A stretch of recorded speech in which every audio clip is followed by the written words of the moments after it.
Loose Art for the Ring magazine. Delighted today to be joined here at the Wasserman offices with Kalle Sauerland.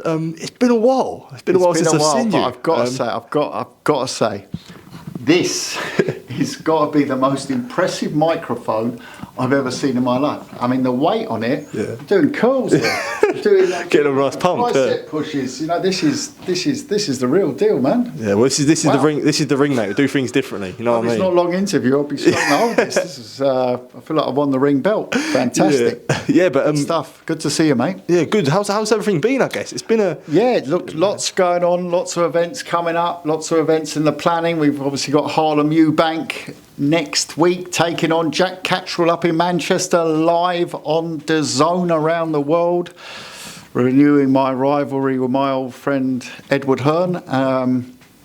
Yeah, a rivalry that goes back to, I was thinking about it the other day, was Audley Harrison. Take Eddie had Audley. Yeah, didn't last long, that fight. We had David A. Yeah. So that was also up in Manchester. So I guess we go back to where it all started. Yeah,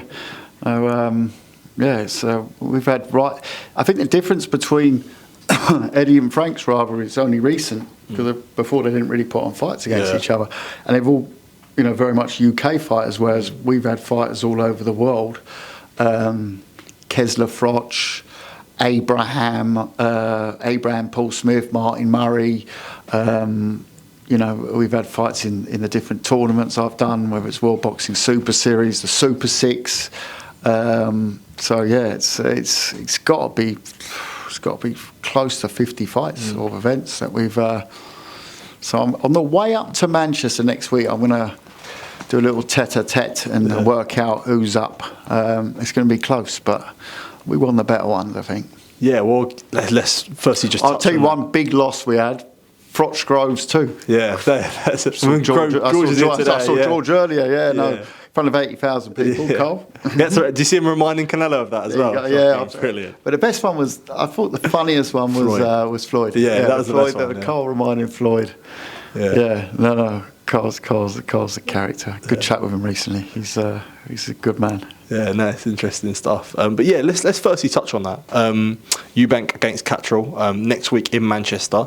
An interesting fight. Look, two guys who've been competing at 140. Obviously, this fight's at 147. And it's almost like a crossroads, you could say. Jack coming off the Arnold Barboza fight, which was agonisingly close defeat.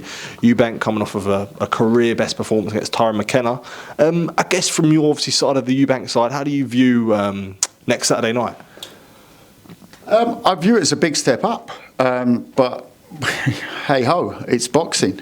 Step ups is what the champions need to do, and real champions. And Harlem, fantastic character fighter. The way he conducts himself, very humble.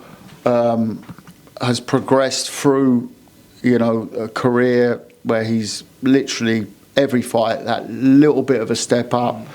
But this is the moment, isn't it? It's not the be all and end all. I'm going to even try and sell it as that, But it is that moment where we find out, He's got the pressure on him of the name, but Catrol, great fighter, real gentleman, advert for the sport.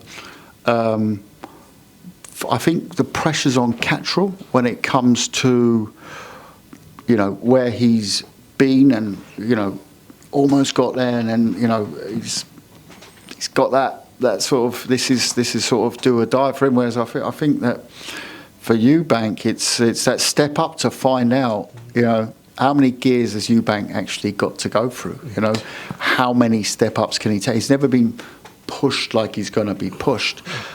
Speed is on our side, and I think that the fact we know pretty much all there is to know about Jack Catterall as fans, as the opponent's team studying him, we've seen him in some amazing fights, and if you've been in amazing fights, it generally means you've seen all different versions of Jack Catterall. We obviously look at the Josh Taylor fights, but also the Barboza fight. Tells us a lot about strengths and weaknesses. they won't have the luxury of that with Harlem Eubank because, you know, he's gone through everything that he's needed to go through so far. But we all know that there's, you know, this is a level up. This is a big level up, but one that we think is mountable. You mentioned there about the pressure being on Catrol, and it was a question that I was actually going to ask. And I was saying, like, when you look at the advantages on Harlem's side, that must also be an advantage when it's Harlem's big step up. Like, he doesn't want to go in there thinking about loss or anything like that at all. But he can go in there, Harlem, being like, look, this is a big step up for me. I'm going to give it as best as I got. And there's that sort of not pressure on his side must play a big advantage for Harlem when Jack's coming off a loss as well. Yeah, look, I think you can look at this quite a few different ways. I totally agree with that. But I think that Harlem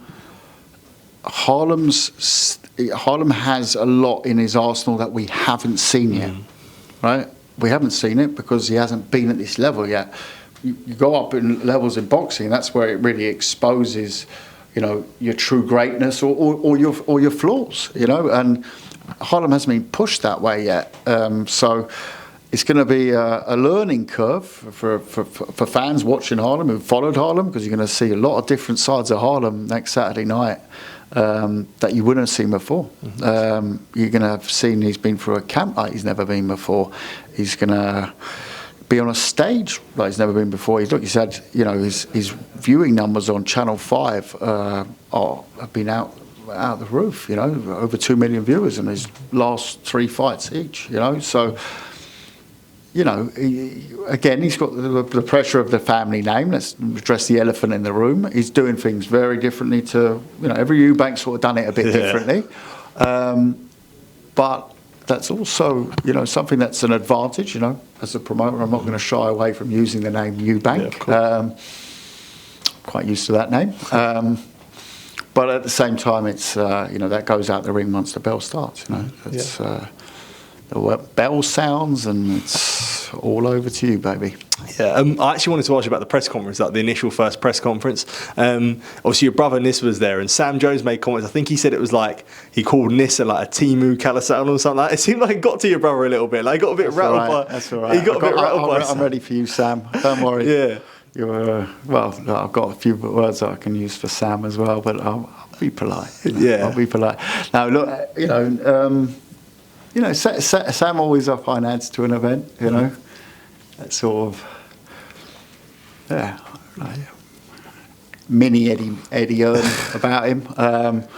You know, he's got a mouth on him, that's for sure. But no, I like Sam. Sam's a good guy. We work with fighters together as well. You know, Dan Toward here today, fantastic prospect. So, but I've got no problem with Sam being on the other side of the fence either. Yeah. You mentioned there about Channel 5 and obviously the viewing figures, etc. And I guess on a broader scale, I wanted to touch on, I guess, the current state of the current landscape of broadcasting boxing in the UK. Obviously, we saw recently with Ben and Sky Sports potentially splitting and Sky sort of going down a different route. Let's say the case of Sky, you've worked with Sky before on many different fights. Let's say sort of Sky don't decide to pursue boxing anymore. Would you say as a promoter that's a concern for the growth of the sport in the UK? Massive concern. I'm glad you raise it in that way. Because everything in boxing over the years, and also other platforms, we rely a lot on the reach of Sky. In particular, Sky Sports News. They've got a fantastic team at Sky, full-time boxing team at Sky. You know, Ed Robinson, Andy Scott, been around for many years.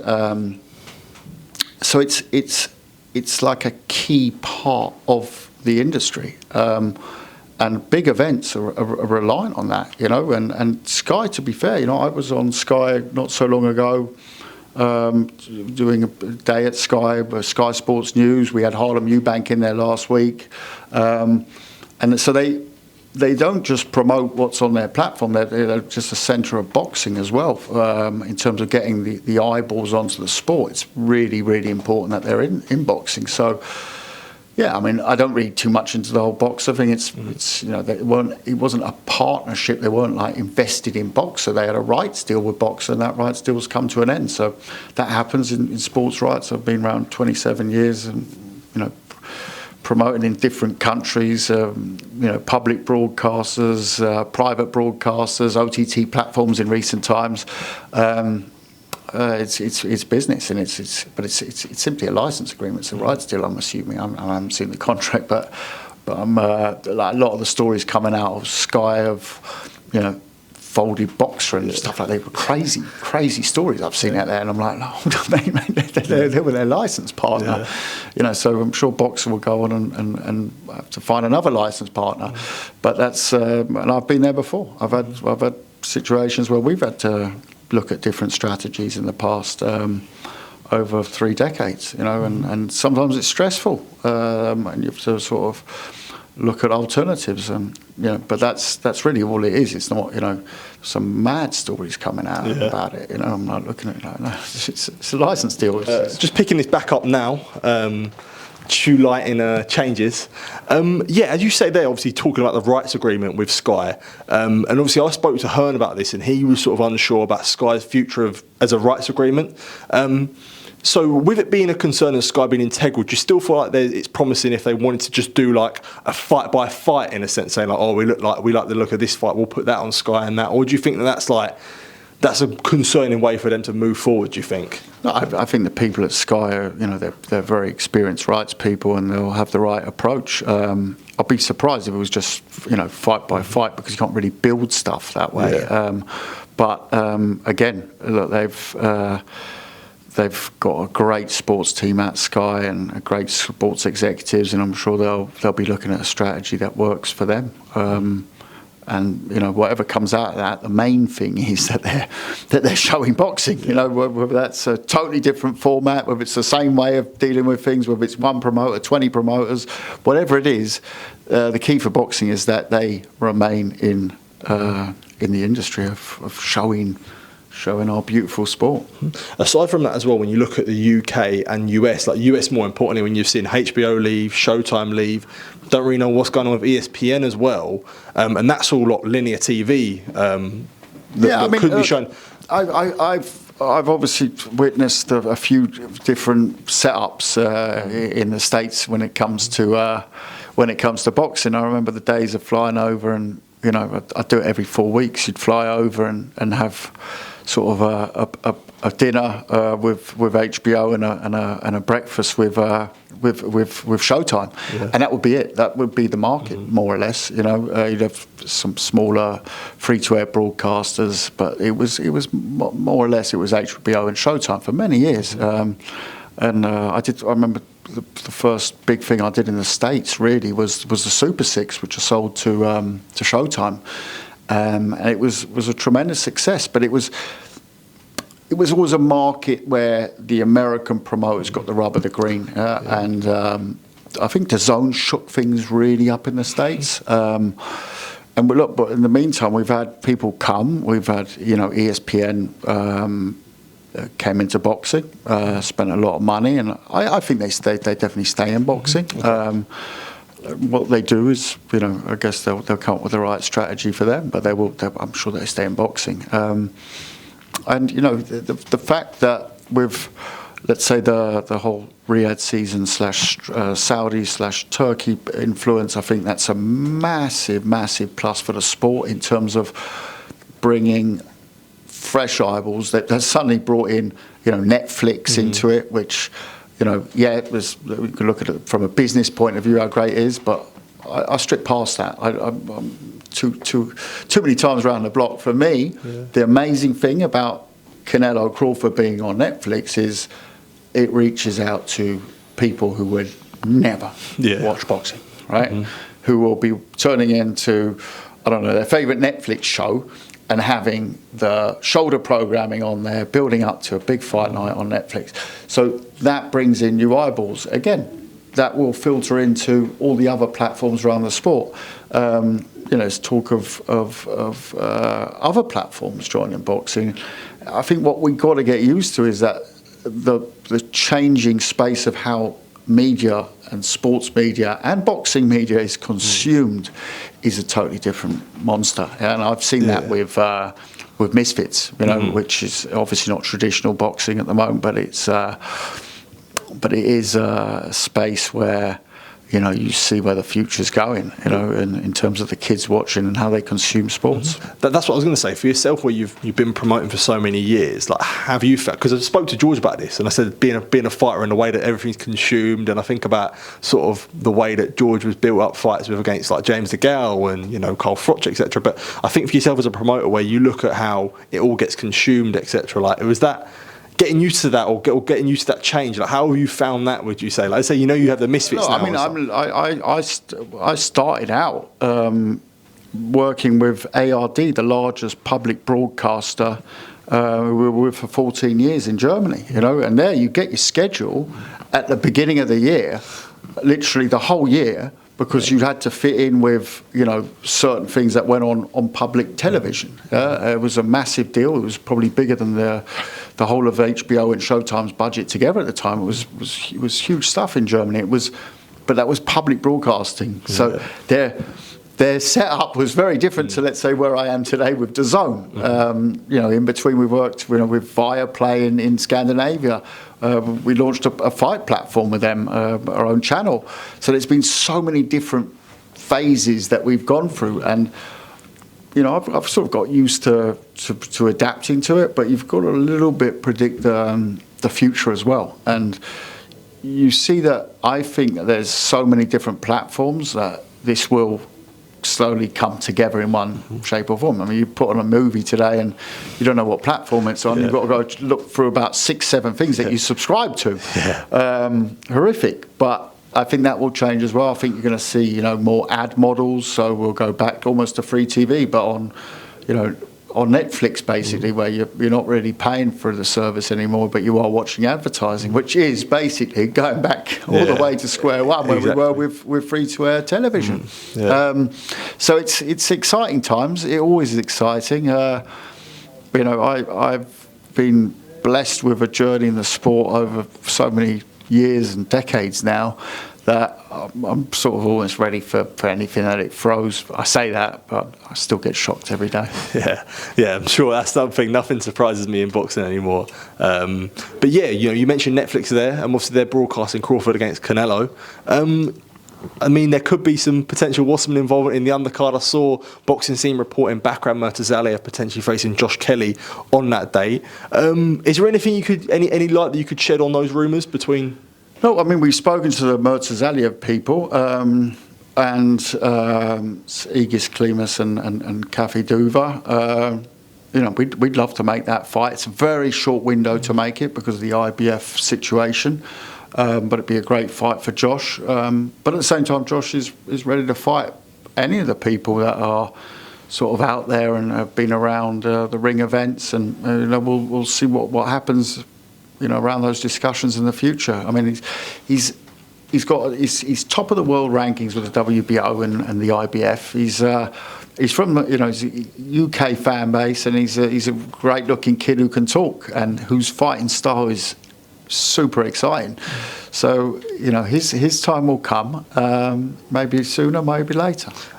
What makes you, I guess, confident in a fight against Zalia? Because he's one of these guys where, albeit a world champion, there's really no one queuing up to fight him. He's a scary fighter. He's a scary fight, but it's one that Josh said when we talked at the beginning of the year. He was right up there on the to-do list, let's say.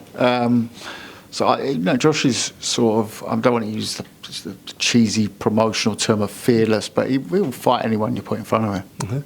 Also on the Crawford Canelo undercard, actually, I saw a post actually come out from the Ring magazine talking about sort of young fighters bidding to be on the undercard. What do you make of that aspect? So obviously Tom Welland talking about wanting to be a part of it. Yeah, we got a few in here today at the media day, don't we? Tom Welland, Dan Toward, Matty Harris. We've got a long list. Lucas Rohrig, George Groves' man at cruiserweight. But what we've done is, at Wasserman, we haven't gone and signed 50 kids. We've signed, 15 young fighters to bring through, and those ones are the ones we'll focus on. again, I want to add to my tally. I've looked recently, 47 world champions over a few years. And I want to add to that, and that's why I sign young kids from day one. 80% of our world champs that we've developed have been from scratch, from zero fights, and that's my main buzz. Is to develop fighters from day one, and that's something that is almost a niche these days to carve that out and say, that's what you do. And I know these days, fighters hop between promoters more often, a bit like football clubs, they change more often. But I still believe there is some loyalty with the good ones, and at the same time, we also sign fighters obviously later on.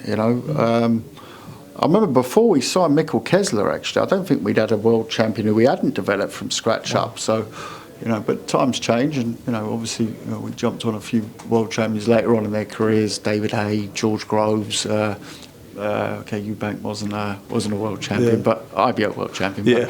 But we've also jumped in later in careers. I'm not saying we've developed every fight from square one. We just signed Mick Conlon, who's in the later parts of his career, and Josh Kelly has also been at Matchroom before. But there's no better buzz of bringing through a fighter from day one, from that first professional contract, from that first 4-rounder. And all the way through to being a world champ. That is, for me, one of the reasons that I still do the job. Mm-hmm. Yeah. What's your thoughts on the main event, Crawford Canelo? Phenomenal. I think it's one of those. It's like you're watching it's like a bloody computer game, isn't it? You just pick the two. The two that you want to see. It's crazy. Come on, man, it's serious boxing porn. That it's unbelievable. Are you allowed to say that? You're fine. I'll just say it anyway. Who cares? So look, it's mad. I think the fact it's on Netflix around the world, and we'll get into those homes, it makes it even more exciting for me. Just because I'm a promoter and I know the value behind that, and I think that anyways a Latino versus US event, they normally fly. I'm thinking back now. It's a bad example because it was a terrible fight, but a big letdown of the fight was it reminds me a bit of Canelo Mayweather. De La Hoya Mayweather as well. But Canelo Mayweather was the one I'd pick out just because you've got that sort of setup with the American fighter and the Mexican. But this is the difference here is, they're both. Canelo was still very much coming through. I remember I picked Canelo to beat Mayweather. Wow. I got that all wrong. I said body shot, he's taking it down, and I was just all hooked in on the Canelo. I love watching Canelo, and I love watching him sort of go through the weights, But at the same time, I remember I had a meeting with Top Rank in New York, and I was waiting for Bob, and there was a press conference on with Crawford, and Crawford was coming through at the time, and I just thought, that kid's got an aura about him. He's got real charisma about him, and it's great kid. I'm a big fan of Terence Crawford. I'm a big fan of Canelo. I pushed hard to see who I want to win, but for boxing, a big winner on that one. Yeah, it's interesting you say that about Crawford, because we actually released a podcast with Canelo, Crawford, Tom Brady, Shaq and Dana White, and one of the things that Canelo mentioned was there's no one on Crawford's resume that was elite, and I think obviously Crawford would take offence to that, but do you feel like that could be the case with Crawford, where he's such a great fighter but there's no one, maybe Errol Spence, but there was the question. I was about to say, that's a bit hard. Of course, but it's is that ever a case? Because I remember people who said about all. I'm not even listening to that. He's fought what's been put in front of him, and there's been some serious names on that. Spence is come on, of course. No, seriously, man. I get what people are trying to build the narratives, but they are both. When I say elite, they are the 1 and 2 elite for me right now. 1 and 2 elite, and that's what you want to see. Not only in boxing, in any sport. So from that point of view, no, not buying anything that he hasn't fought this one and that one. He hasn't earned this. No. Come on. Let's be real, people, right? Let's be fucking real, right? this is a live fight, and got no vested interest in either man, but they are proper elite. We were talking the elitist of the elite. Yeah. Final three from myself. You mentioned Mick Conlan there. Obviously, there was a sort of bit up in the air in the European title fight. And what is the latest, I guess, with Mick? Yeah, look, we're hopeful that in the next 10 days we'll make an announcement. Looking like an early September, probably first weekend of September for Mick. Just sorting out final bits on the opponent and venue. Yeah, but very excited to have Mick on board. And I think there's lots of options for him. I think this is a big fight, but it leads up to, other big fights, but it's at the stage of his career now where every fight's a big fight. Of course, yeah. And before I do let you go, as I say, I haven't seen you in a while, so I didn't really get to speak to you about Eubank Benn with that fight, and obviously the potential rematch with in end of September or early October is what Turkey Al Sheikh said. But I guess sort of looked at the first fight and looking at it in the rematch as well. I guess just touch on the rematch really. What do you make of the potential rematch based off the first on fight? paper, I'd roll it again, man. It was a great fight, a great fight. I can't make too much around this whole weight situation and stuff. It's like, I don't know. I mean, there's only a few months in between the fights, So what was it the first time that's so different the second time? Yeah. I mean, what is it? April to 6 months. So it's about 6 months. I mean, there was 3 years in between the first time we made the fight and the second one. So this might only be the second fight, but actually it's the third fight if we look at it like that. Yeah. It's like the trilogy, but the first one never happened. I don't know. I think that I'm not qualified to give an answer really on it. From the outside, I'd just say roll it back again the way it was done before. I mean, that's what it was. That's why it ended up being a good fight. I don't know the ins and outs of how he's made weight. I don't know. I know that Eubank's weight making in the past has been pretty shambolic. Coming in weights under the weight, and I said it to him in the past as well. I remember fighting Liam Williams, and there was discussion around the weight. He turned up at 159, and it was a big thing, about the weight, and he gave up a pound, voluntarily. So that, was clearly the team around him making that weight cut. They got it a bit wrong. I mean, a pound is a pound when you're trying to really make weight. So that doesn't really indicate to me that he was someone who's, dying to make that weight. Then I looked at the first Smith fight, absolute disaster coming into that fight in terms of making the weight, got it all wrong. If you look at him in that fight week, he didn't look well. He just didn't look well. And I just thought it was like, as if he had a really hard camp or something. But, we had a team discussion afterwards, and there was lots of things about baths before fights and things like that were mentioned. But basically, the weight was a massive issue. Second fight, from what I could see, did a fantastic job. He was bang on the weight, all good. And then I can't comment on this one because I wasn't involved. But it looks like he's got it wrong again, because if the weight was such an issue and he still made the weight. If you can make the weight, right, then surely you don't need that dramatic weight cut last minute. You bring it down, And I've been around enough fighters and fight camps over my whole life to have seen that. So I don't know. Is it a psychological game? Junior's a smart guy, right? Yeah. So he'll be using different levels of propaganda and different psychological tactics, Yeah, because that was the thing, and there was a video what actually this sparked my interest, and obviously the big thing was, as you say, the weight, especially coming to the rematch. There was can't meet 160 again, they can't do the rehydration. But I saw a video of Chris with Abdullah Mason, where I'm pretty sure it's a recent video, as far as I'm aware, of them two in Vegas, and Abdullah says how much are you weighing right now, and he says I'm about 175. So it's like, if there was so much on the weight, and you're at camp 175, I know he's ripped and stuff, and it's different bringing the weight down. It confuses me to say, what's the fuss about? He doesn't really balloon between fights either. He's he's very clean living.